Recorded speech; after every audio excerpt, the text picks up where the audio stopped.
evening. This is CTV News for Tuesday, November the 29th. I'm Sonia Shrivastava. And I'm Byron Scott. Glad you could join us tonight.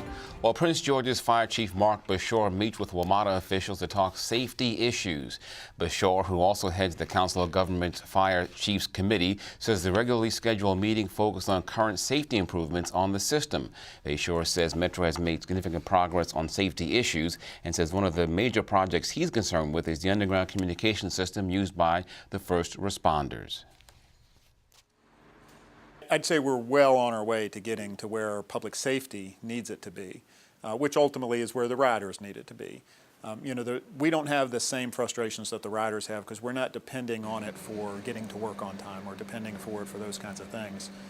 Our frustrations come more from the length of time it takes to implement these solutions. And frankly, a $17 million solution is a great investment, but you have to have time on the track to be able to lay first hangers, then cables, then do the testing, and all of those other things take time.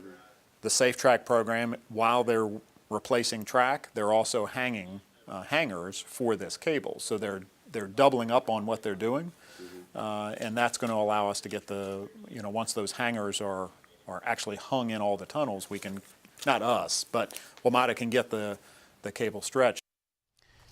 The next meeting is set for early next year. A car and a school bus carrying nearly 24 high school students collided this morning in Accokeek. It happened at the intersection of Accokeek and Berry Roads at around 7:30 this morning.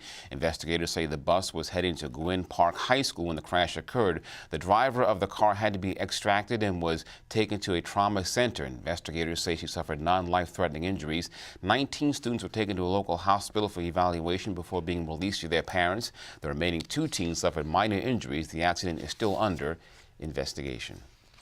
Well, all clear. That's the word from the Prince George's Fire Department. The bomb squad was called around 10:30 this morning to Prince George's Community College after an unattended package was found on the first floor of Kent Hall. And officials say it was a good intent call and that no explosives were found.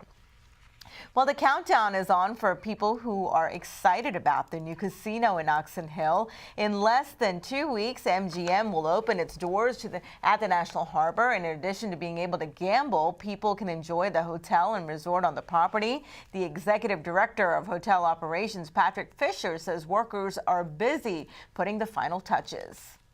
So we've onboarded all of our staff. They're in a great position. We've really given them the tools and training necessary to be successful in their job. As far as the property itself, we're really just making final touches at this point and gearing up for our opening on December the 8th. About 40,000 people are expected to visit the casino on the very first day, December 8th. But Fisher says there's no need to worry about parking or traffic since there are plans in place. I can tell you the amount of time and effort that we've put into this and really thought about this. What's the best way to get guests into the resort so that they have a great experience? The parking deck itself is about 5,000 spaces, over 8 levels, and we've made sure that there are points of ingress on both the north side of the property on Monument Avenue as well as the south side on MGM National Avenue. We'll be working with local police, county and state, state highway, MDOT, really putting the best minds together to showcase our plan and making sure that guests have a great experience on the way to the property. Still, officials are encouraging people who come to plan ahead for getting around. For example, consider using a ride share, the circulator bus, a water taxi, cab, or calling Uber. Basically do anything but drive.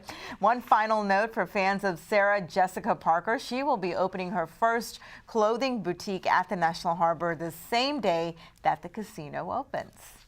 And an immigrant advocacy group says they'll be fighting for the rights of working people tonight.